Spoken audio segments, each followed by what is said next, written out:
Alors, bonjour tout le monde. Bienvenue à cette séance régulière du comité exécutif. Nous sommes mercredi, le 15 avril, 8h30. Je vais saluer les personnes qui sont... premièrement, je salue l'ensemble des gens qui nous suivent en web diffusion.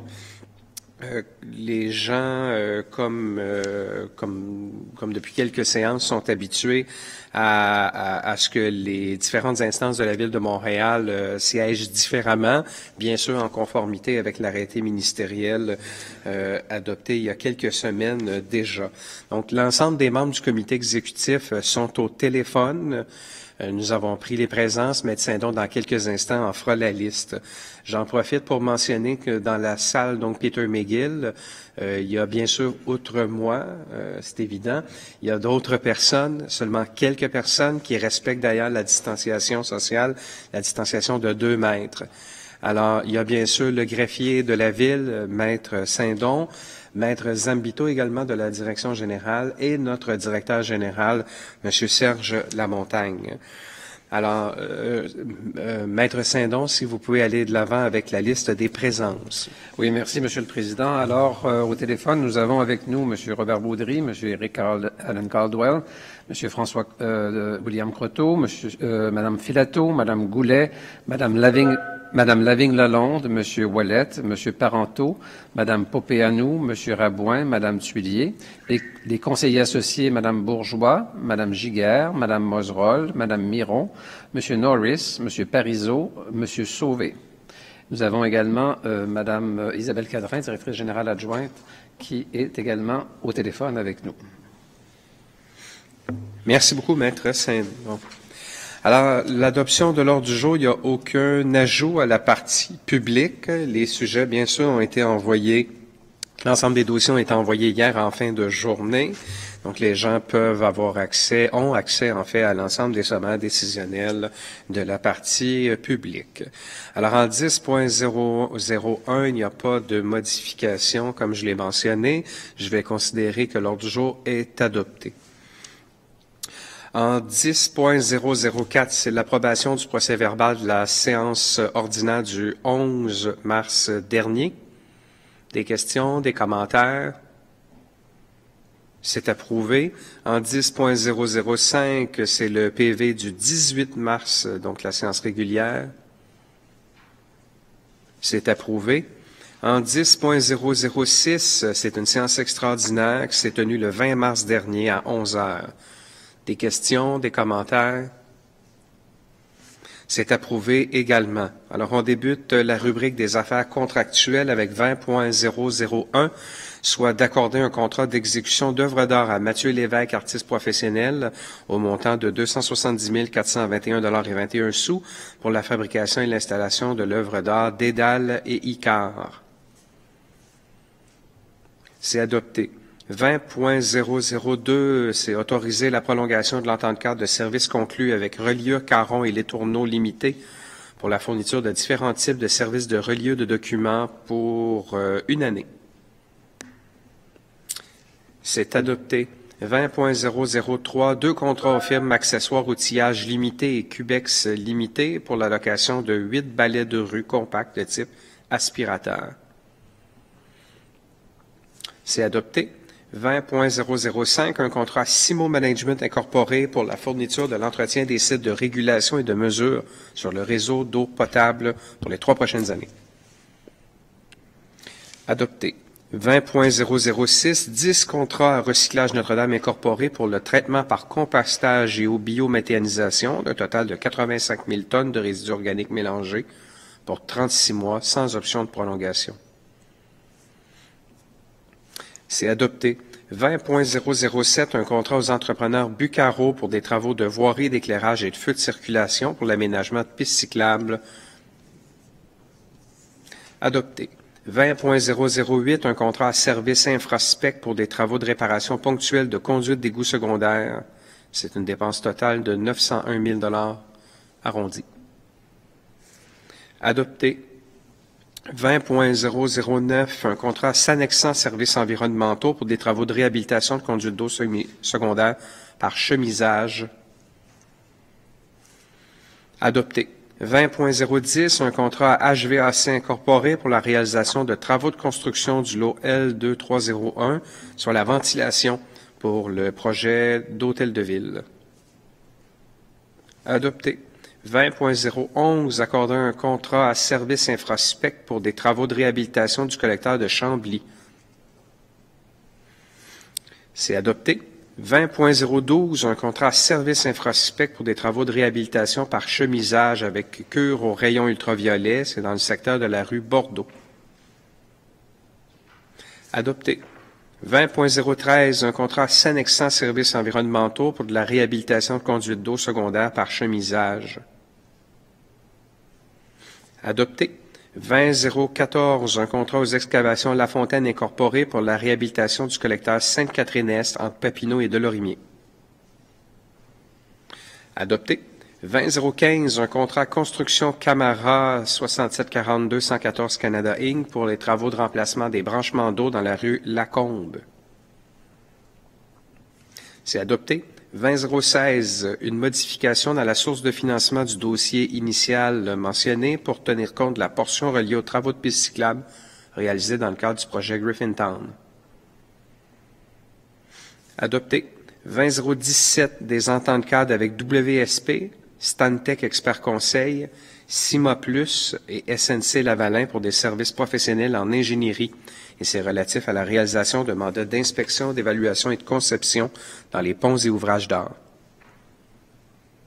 Adopté. 20.018, des ententes cadres de services professionnels avec Groupe ABS Incorporé, Solmatec, les services EXP, SNC Lavalin GM Québec et FNX Innov. C'est adopté. 20.019, une entente cadre avec KPMG pour la fourniture de services professionnels pour être l'intégrateur des volets ressources humaines et paye de la solution de gestion du capital humain en nuage, et c'est dans le système Oracle. Adopté. 20.020, des ententes cadres de services professionnels en ingénierie d'une durée de 4 ans avec Service EXP et SNC Lavalin pour des études, la conception de la préparation de plans et devis, la surveillance de travaux. C'est adopté. 20.022, un avenant, donc à approuver un avenant à la Convention d'aide financière entre la Ville de Montréal et le ministère de l'Environnement et de la lutte contre les changements climatiques. On vient modifier les modalités de versement d'une aide financière qui peut atteindre 345 000 $. C'est adopté. 20.023, approuver un projet d'acte qui modifie l'amphithéose entre la Ville de Montréal et la coop d'habitation Osmose de Montréal. C'est pour le 1680 avenue Jeanne d'Arc. C'est adopté. 20.024, conclure une entente cadre avec le CSPQ pour adhérer au regroupement d'achat pour la fourniture de micro-ordinateurs de table, portable robuste, moniteurs et tablettes électroniques. C'est adopté. En 20.026, approuver une subvention exceptionnelle d'un montant maximal de 843 885 $ pour la réalisation du projet de logement social Ville-à-Vie l'Espérance de l'organisme Ville-à-Vie Québec. Monsieur le Président? Oui, Monsieur Baudry. Oui, écoutez, je voudrais prendre quelques instants pour parler de ce point, qui s'intègre dans notre stratégie de 12 000 logements sociaux et abordables, surtout dans la partie logements sociaux. En fait, l'organisme Ville-à-Vie Québec, qui veut peut-être pas dire grand-chose pour la plupart d'entre nous, qui les connaissons plutôt sous le nom de Dianova Québec. En fait, l'organisme a changé de nom l'année dernière pour Ville-à-Vie, qui est un nom qui représente un peu plus leur travail auprès de leur clientèle en difficulté, vivant des problématiques liées à la toxicomanie et des enjeux qui sont aussi liés à l'itinérance. Donc, Ville-à-Vie, qui est un néologiste qui est dérivé d'altération française vie vivante, donc quelque chose de beaucoup plus vivant et positif. Donc ici, c'est un projet de 4,5 millions de logements sociaux. C'est une ancienne maison de chambre sur la rue L'Espérance, dans l'arrondissement Ville-Marie, aux frontières de Schlager-Maisonneuve, qui était en très, très, très mauvais état, avait toujours des locataires en son sein. mais devait être complètement démoli et reconstruit. La bonne nouvelle, les locataires seront intégrés au projet, l'organisme les accompagnera, et le projet sera un projet de 18 chambres complètement neuves avec des espaces communautaires. Donc ici, on vient offrir une subvention exceptionnelle de 843 000 $ pour que le projet puisse passer à l'engagement conditionnel. C'est un projet qui va voir le jour en juillet 2021. Donc, vraiment quelque chose qui répond aux besoins d'une clientèle là, en grand besoin. Donc, un projet très intéressant au centre-ville de Montréal. Merci beaucoup, Monsieur Baudry. Effectivement, on est très content d'aller de l'avant avec ça. Un très beau projet. Alors, on va de l'avant. 20-026, c'est adopté. En 20-027, maintenant, c'est un soutien financier de 7 000 $ à la Chambre de commerce de l'Est de Montréal pour le concours des prix Estime pour la présente année. C'est adopté. 20-028, un soutien financier de 85 000 $ à Mission Execo pour réaliser le projet d'intervenant en soutien communautaire autochtone, et c'est à compter du 1er mai prochain. Oui, M. le Président. Oui, Mme Goulet. Oui, bonjour, merci beaucoup. Alors, on sait que la population autochtone en situation d'itinérance, issue des Premières Nations, des Inuits et aussi des Métis, a des besoins particuliers qui nécessitent des services adaptés. Alors, la relocalisation de l'organisme Open Door, porte ouverte du secteur du Square Cabot vers le plateau Mont-Royal a entraîné une décentralisation de la population des sans-abri du centre-ville vers le grand secteur de Milton Park, la place des Arts et du métro Mont-Royal. On manquait de ressources d'accompagnement dans ce nouveau secteur pour les périodes du soir et de la nuit et de la fin de semaine. Alors, Mission Execo, Plein Milieu et plusieurs autres groupes du réseau de la communauté autochtone de Montréal ont décidé d'unir leurs efforts pour agir dans le secteur auprès de ces personnes. Le projet a commencé l'automne dernier pour un premier 7 mois, qui nous fait plaisir de reconduire ici jusqu'à la fin de cette année. Ce projet répond aussi au principe de la réconciliation tel que développé par la Ville, et c'est pourquoi le Bureau des relations gouvernementales est aussi partenaire du projet. Alors, dans la situation de pandémie actuelle, on a plus que jamais besoin des intervenants sur le terrain pour accompagner les personnes en situation d'itinérance dans les nouveaux services qu'on a mis en place depuis le début de la crise. Et j'en profite pour souligner que 2 haltes répit ont été ouvertes depuis cette fin de semaine pour permettre aux personnes de se réchauffer et de se reposer durant la journée. La première est à la Grande Bibliothèque, en complément du centre de jour extérieur de la place Émilie-Gamelin. Et une autre est située à l'Aréna Francis Bouillon, dans l'Aréna même, dans Mercier-Chagrin-Maisonneuve, qui sera ouvert à côté du centre de jour extérieur, où il y a du dépannage alimentaire et du soutien. Merci. Merci beaucoup pour l'ensemble de ces informations, Mme Goulet. Alors, on va de l'avant avec l'adoption de 20-028. 20-029, maintenant, c'est une contribution financière non récurrente de 108 210 $ à la Coop de solidarité carbone. C'est pour la mise en œuvre d'un projet d'innovation en logistique urbaine, commerce électronique et vitalité des artères commerciales. C'est adopté. 20-030, un soutien financier qui totalise 645 000 $ à 11 organismes, et c'est dans le cadre de notre entente Ville-Metz. Adopté. 20-031, un soutien financier de 300 000 $ à l'Office municipal d'habitation de Montréal pour les 3 activités pilotes que sont le renforcement de la participation citoyenne et de l'engagement des locataires, les brigades de médiation jeunes pour l'amélioration de la cohésion sociale dans les habitations à loyer modique, et finalement le projet pilote Brigade citoyenne en salubrité. Oui, M. le Président, j'en dirais quelques mots. Nathalie Boulet. Oui, allez-y. Oui, merci. Alors, nous sommes vraiment heureux de reconduire ce financement pour ce beau projet, ces 3 projets pilotes tirés de l'enveloppe liée à l'entente Ville-MTS, c'est de 10 millions de $ par année, je vous le rappelle, pour ces 3 projets d'une durée de 3 ans, projets qui ont débuté il y a un peu plus d'1 an et dont l'évaluation a été très positive dans les HLM montréalais. Alors, vous l'avez dit, la première, c'est une brigade de médiation jeune pour améliorer la cohésion sociale dans les HLM. Alors, l'objectif, c'est de créer et de solidifier les liens sociaux, de mieux aborder les inévitables conflits dans ces milieux et aussi d'améliorer le sentiment de sécurité de tous les locataires. Alors, les jeunes dans les HLM deviennent des médiateurs dans leur communauté et développent des compétences qui sont ensuite transférables sur le marché de l'emploi. C'est très intéressant. La deuxième activité, c'est une brigade de citoyennes de salubrité. Alors, c'est inspiré d'une expérience similaire menée dans les HLM de Boston. Alors, cette activité, elle va proposer des pistes de solutions à une problématique identifiée par tous les acteurs qui sont engagés dans la salubrité des logements HLM. C'est la préparation des logements. Alors, on va aider les nouveaux locataires qui ne peuvent y faire face seuls. Et ça comprend aussi le développement d'un volet d'employabilité. Et la troisième et dernière activité concerne le renforcement de la participation citoyenne et de l'engagement social des locataires. Alors, on va mettre en place un système d'accompagnement par et pour les locataires afin de soutenir les associations de locataires dans les HLM, tant au plan de la gestion financière que du fonctionnement démocratique, tel qu'on le retrouve, par exemple, dans les coopératives d'habitation, qui développent le pouvoir d'agir des personnes et leur influence sur leur milieu de vie. Alors, 3 beaux projets qu'on va voir se développer pour les 3 prochaines années. Merci. Merci beaucoup, Mme Goulet. Alors, on va de l'avant avec 20-031, ce qui nous amène à la rubrique Administration et Finances, où 30-001, c'est d'accepter l'offre de service du Conseil d'arrondissement de Rivière-des-Prairies-Pointe-aux-Trembles pour prendre en charge la conception et la réalisation de travaux de marquage, de signalisation et d'aménagement évolutif sur une partie du boulevard Gouin.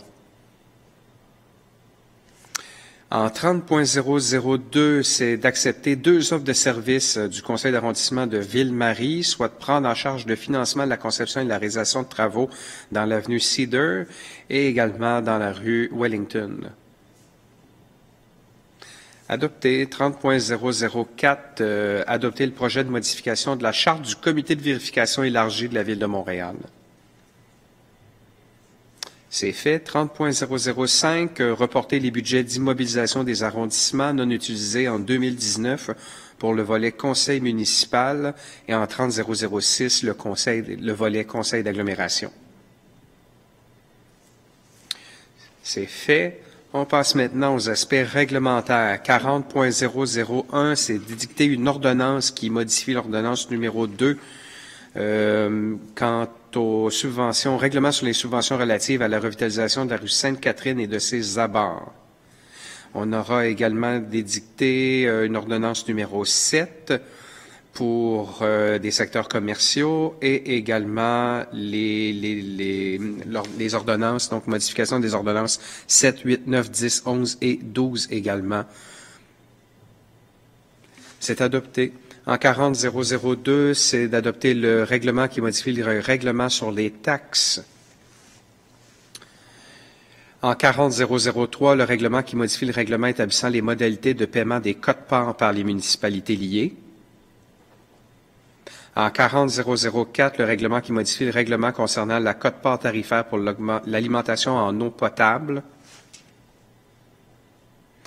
L'ensemble de ces sommaires-là, c'est bien sûr pour nous permettre que le paiement des taxes foncières soit reporté au 2 juillet et que dans les villes liées également, ils puissent le faire en ayant nous-mêmes donné un délai additionnel aux villes liées pour verser leur quote-part, soit la même chose au 2 juillet.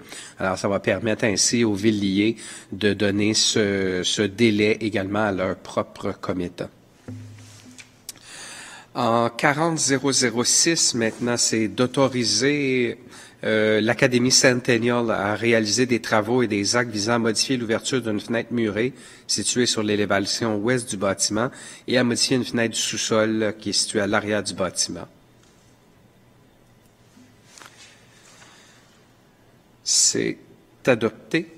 On passe maintenant à la rubrique Information. On va prendre acte du dépôt de certaines affaires. En 60.001, c'est le bilan de l'an 2 du plan d'action pour des conditions de logement décentes 2018-2021.